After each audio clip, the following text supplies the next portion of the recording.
cas, on continue, on enchaîne. Vous l'avez vu après l'AG, de plus en plus d'événements, de plus en plus de réunions, de plus en plus surtout d'occasions de découvrir et d'apprendre.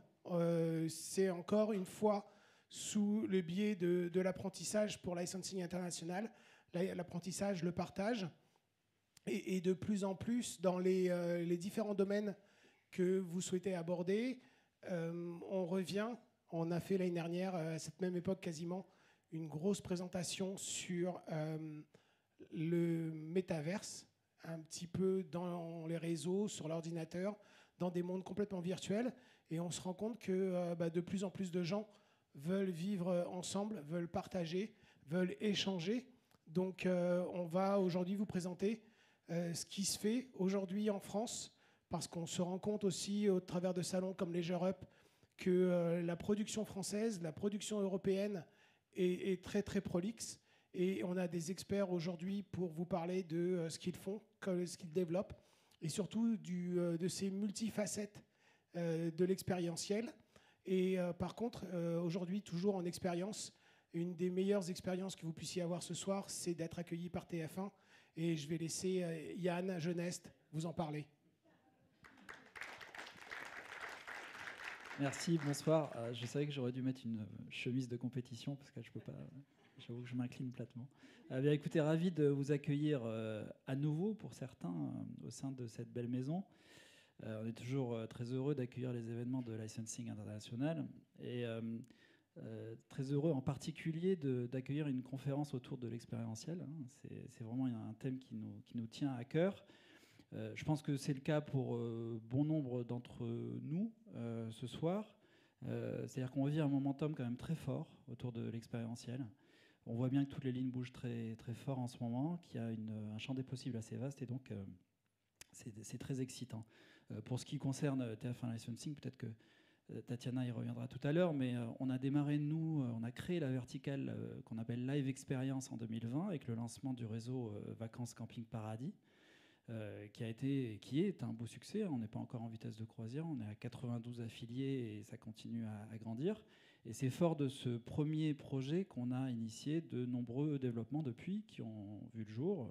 Encore une fois, je pense que tu en diras un mot. Mais en tout cas, c'est clairement une priorité aujourd'hui chez nous. On mise le développement, enfin on capitalise sur le live experience pour le développement de TF1 Licensing. Et d'ailleurs, on annonce et on annoncera des grands lancements sur 2024. Ce sont des projets de longue haleine. Il y a beaucoup d'inertie autour de ces projets, mais c'est vrai que le jeu en vaut la chandelle parce que ça peut être game-changing. Donc voilà, bravo pour l'initiative. Je pense que vraiment, c'est pertinent de proposer ce type de conférence aujourd'hui. C'est forcément un moment riche d'enseignement avec des échanges intéressants. C'est passionnant. En tout cas, c'est devenu une priorité chez nous, clairement. Et donc, c'est vraiment là-dessus qu'on veut mettre l'accent dans les années qui viennent. Donc, bravo pour cette belle initiative. Et donc, je vous souhaite une très belle conférence et une belle soirée, puisque ça ne s'arrêtera pas là. Voilà. Merci. Et je passe la parole à Thibaut, bien sûr. Merci. On va en profiter pour s'asseoir. Vous venez avec moi. Et je me présente rapidement. Ouais, non, je vais mettre les petites têtes après, Florence. Je vais me présenter d'abord. Je suis Thibaut Paquin, un des experts de l'économie de l'expérience français, on va dire, et aussi un des instigateurs de JEDI, la filière expérience immersive qui vient de se créer et qui rassemble tous les professionnels de la fabrique des expériences immersives, autant les lieux que les créateurs, que les agences, etc. Et on organise les journées de l'immersif qui seront en avril 2024 pour la 2e édition. Je vais dans un premier temps parler un tout petit peu de l'économie de l'expérience et de cette rencontre entre les publics, les marques et les lieux qui nous intéressent particulièrement aujourd'hui. Après, je présenterai nos très beaux panélistes et puis on partira sur qui se présenteront à leur tour, et on partira sur une petite session de Q&A où je vous laisserai la parole pour certaines questions. L'économie de l'expérience, j'ai fait ma petite recherche, ça représente en 2023 dans les lieux physiques environ 12 milliards d'euros de chiffre d'affaires. Petite statistique intéressante, 78% des millennials préfèrent investir dans une expérience que dans un produit physique. Ça, c'est des choses qu'on retrouve, j'imagine, dans vos métiers. Donc, c'est pour nous l'opportunité pour une marque et d'aller rencontrer ces publics dans un lieu. C'est de ça dont on va parler aujourd'hui. Les avantages pour une marque, on va les donner dès maintenant, comme ça on pourra partir sur des choses un peu plus où on ne s'entend pas forcément, on va peut-être débattre un petit peu, mais les avantages, ils sont clairs. Alors, on est sur des émotions fortes, donc des choses dont on se souvient. On est également sur des expériences multisensorielles, donc avec une stickiness, une adhésion à la marque est forte, puisque les différents sens sont activés. On est sur aussi du narratif. Les expériences sont très souvent construites autour d'un narratif. Donc ça permet à la marque d'aller peut-être développer des nouveaux narratifs, d'aller approfondir un narratif existant. Je reprends un petit peu mes notes. J'avais 2-3 idées en plus. 2 secondes. On est aussi sur des expériences qui vont permettre d'aller à la rencontre d'une communauté, peut-être de la comprendre mieux, de l'animer, une communauté de fans ou de gens de followers. Et puis, on a aussi l'idée d'impact. Une expérience dans un lieu physique permet éventuellement d'aller sur de l'éducation, sur la marque ou voire plus. Et puis, cette idée de co-création. Dans un lieu, une marque et son public peuvent aller co-créer. Donc ça, c'était des choses que je voulais planter dès à présent dans le décor. Des exemples, Laurent, tu en as cité, il y a le Netflix House. Moi, j'ai bien aimé tout cet été les expériences de marques de luxe qu'on a vues partout, des plages, tout était Dior et Gucci cet été. Donc ça, c'est deux exemples, mais on va en voir une multitude avec nos invités. Que je vais vous présenter. À ma gauche, on a Emmanuel Mordac, qui a fondé Neoplaces, une agence de marketing de lieux, donc qui vraiment s'intéresse aux lieux et plus particulièrement à l'hospitality. Ensuite, on a Thomas Rivière, qui nous vient du Petit Prince et de sa planète. Tatiana, qui est chez TF1, donc, qui nous accueille ce soir, Tatiana Cherki, et puis Sacha Bancet du groupe Apsis, le promoteur et l'exploitant de centre commercial, et enfin David Harari de Dama Dreams, qui est l'opérateur de Batman Escape et du Bureau des légendes. Voilà. Je vais laisser la parole dans un premier temps à... Bon, on va passer dans cet ordre-là. Non, pardon, parce que les slides ne sont pas dans cet ordre-là.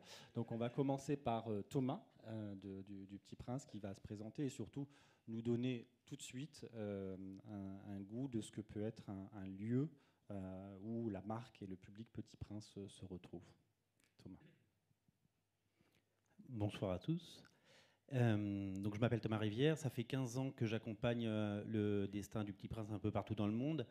D'abord, Le Petit Prince, c'est un livre qui s'est vendu à plus de 200 millions d'exemplaires partout dans le monde et qui continue à se vendre chaque année à 5 millions d'exemplaires. Et depuis plus de 30 ans, c'est une marque qu'on exploite en licence chez plus de 350 licenciés partout dans le monde.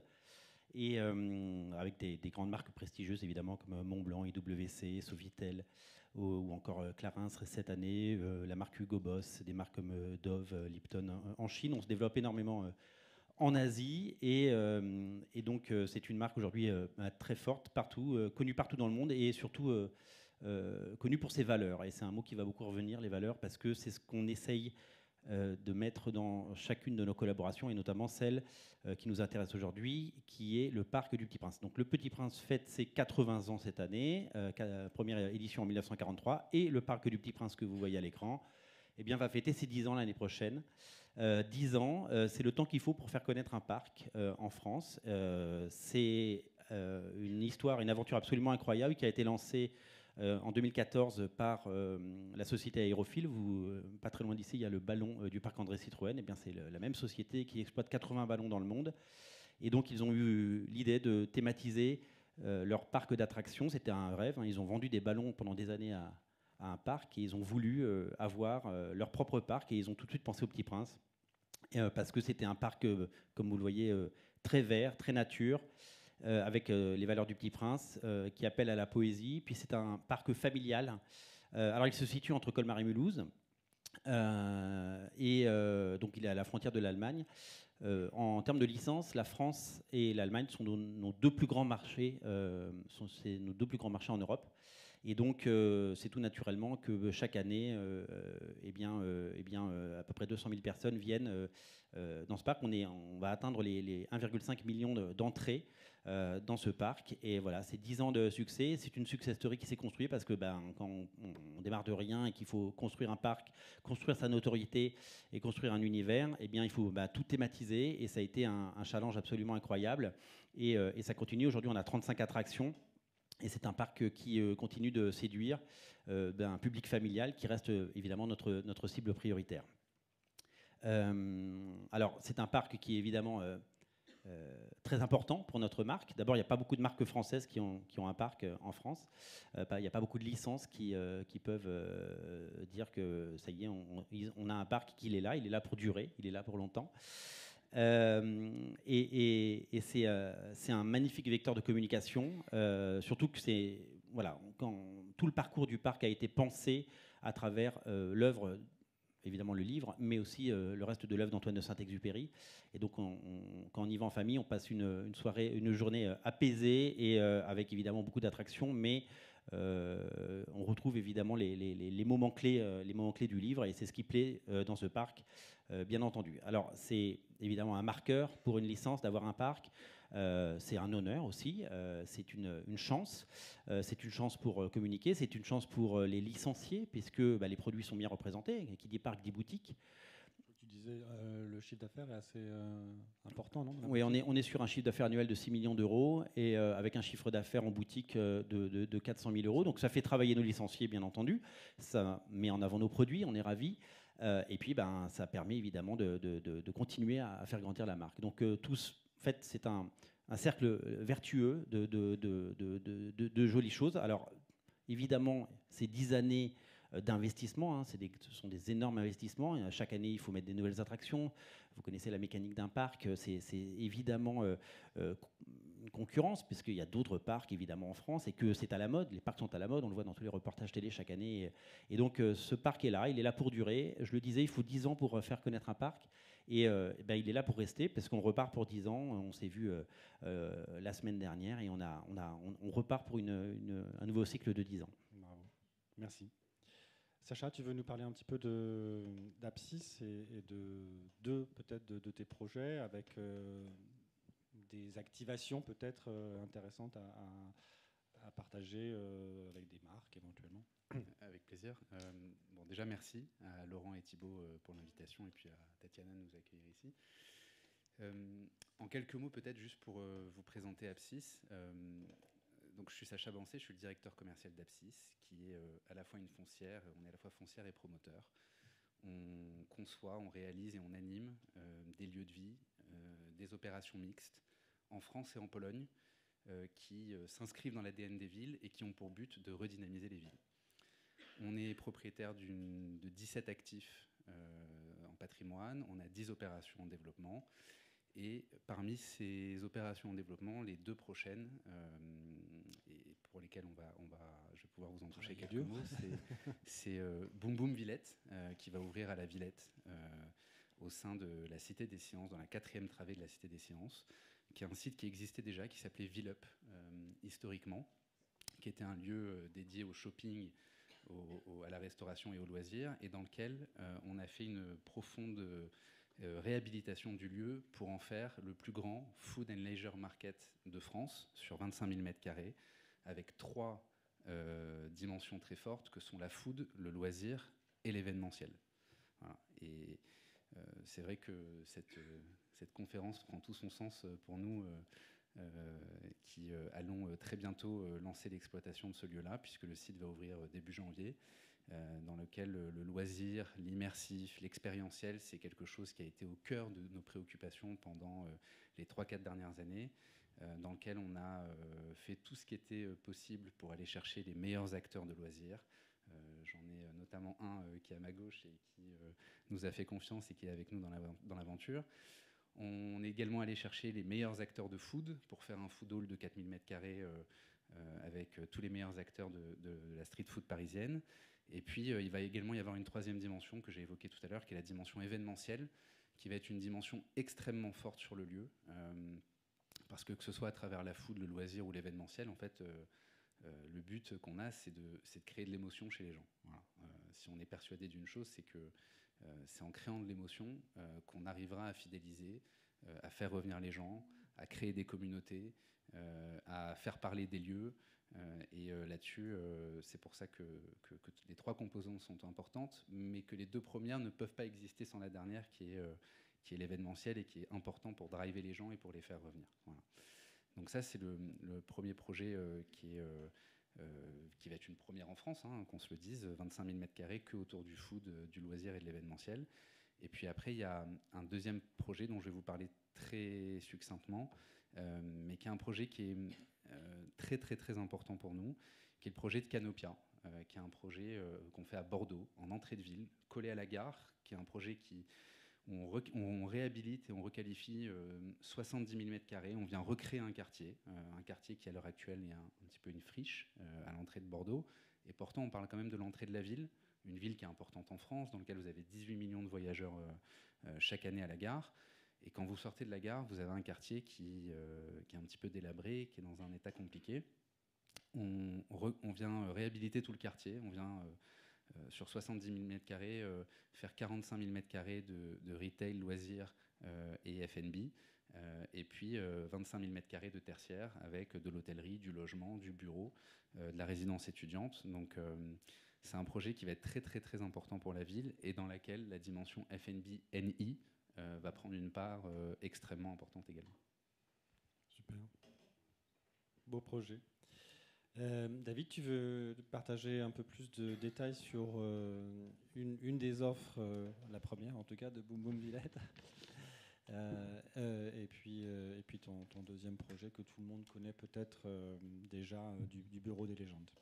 Yes, merci beaucoup pour l'invitation. Donc, je suis David, je suis le cofondateur de Dama Dreams. On a un studio qui est spécialisé dans la création d'expériences immersives et l'exploitation. Parce qu'on a l'ambition et l'idée de se dire qu'une fois que vous avez créé un projet, c'est important de le mener à bout et de l'opérer au jour le jour. Et c'est comme ça que vous faites en sorte de créer des souvenirs. La spécialité aussi qu'on a, c'est qu'on crée des expériences sous licence de marque. On a été très très bien coachés par Laurent et Thibaut, que ce soit pour le Bureau des légendes ou pour Batman. Ça a été très important pour notre développement. On a ouvert le Bureau des légendes, une expérience immersive de 300 m² dans le 6e arrondissement. Et c'est là où on a vraiment vu le potentiel d'une marque, ce qu'elle pouvait apporter au public. En fait, c'était que le public attendait de vivre des expériences sous des marques qu'elles peuvent vivre, qu'elles peuvent voir à la télé, voir en série, mais qu'elles peuvent pas forcément adhérer, elles peuvent pas en faire elles peuvent pas participer. Et nous, vraiment, notre ADN, c'est de faire en sorte de prendre une marque, de créer une expérience où on va rendre le joueur, le participant, au centre de l'histoire. Alors souvent, ça fait peur aussi aux marques, parce que ça implique de modifier leurs histoires, mais la beauté, et c'est ce que disait aussi Sacha, et je pense que c'est comme ça aussi qu'on a très vite matché sur le projet Boom Boom Villette. La beauté, c'est que quand les gens finissent l'expérience, et ben en fait, ils se sentent adhérer vraiment à ce qu'est cette marque, et ils vont en parler autour d'eux, ils vont faire en sorte du bouche à oreille, de passer le mot, et c'est comme ça en fait qu'on crée un cercle vertueux, que ce soit entre la marque, l'expérience et le lieu qui l'accueille. Et donc pour ça, après le Bureau des légendes, on s'est très vite tourné vers Warner Bros pour avancer sur la licence Batman, qui est une licence qui nous tenait particulièrement à cœur. Et par un alignement des planètes, on a rencontré en parallèle Sacha et l'équipe d'Apsis sur le projet Boom Boom Villette, avec finalement partager les mêmes valeurs. Et je pense que c'est ça qui a fait que le projet fonctionne et va fonctionner encore plus une fois que tous les acteurs seront ouverts, parce que le but, finalement, c'est de créer des souvenirs. Et aujourd'hui, Batman Escape, on l'a inauguré en septembre. On est très content des premiers résultats. On voit que les joueurs attendaient en fait une licence, une expérience sous une licence de marque aussi forte, en sorte avec, voilà, on espère en tout cas avec beaucoup de souvenirs, viennent en famille, viennent en amis, entre amis ou entre collègues, et ça fait forcément écho à vraiment notre idée première de dire que une marque avec une expérience vraiment physique, où vous faites déplacer les gens en groupe, ils vont ressortir de là avec des souvenirs à gogo, et après ils vont continuer à consommer. Et en fait, ils vont consommer la marque sous toutes leurs manières. Ils vont faire en sorte, par exemple, Batman, avec l'expérience du Bureau des légendes, on y a ajouté un bar, on y a ajouté une boutique où il y a des produits licenciés. Et en fait, on voit tout le cercle vertueux que ça peut créer. Et l'ambition de se dire... Tu as déjà des gens qui reviennent aussi pour aller vivre aux différents endroits du lieu? Ouais, en fait, on a 3 expériences de jeu. Et en fait, on a même des clients maintenant qui ont juste adhéré au bar et qui viennent prendre un verre entre amis à la fin de la journée pour en fait prendre un verre à Gotham City.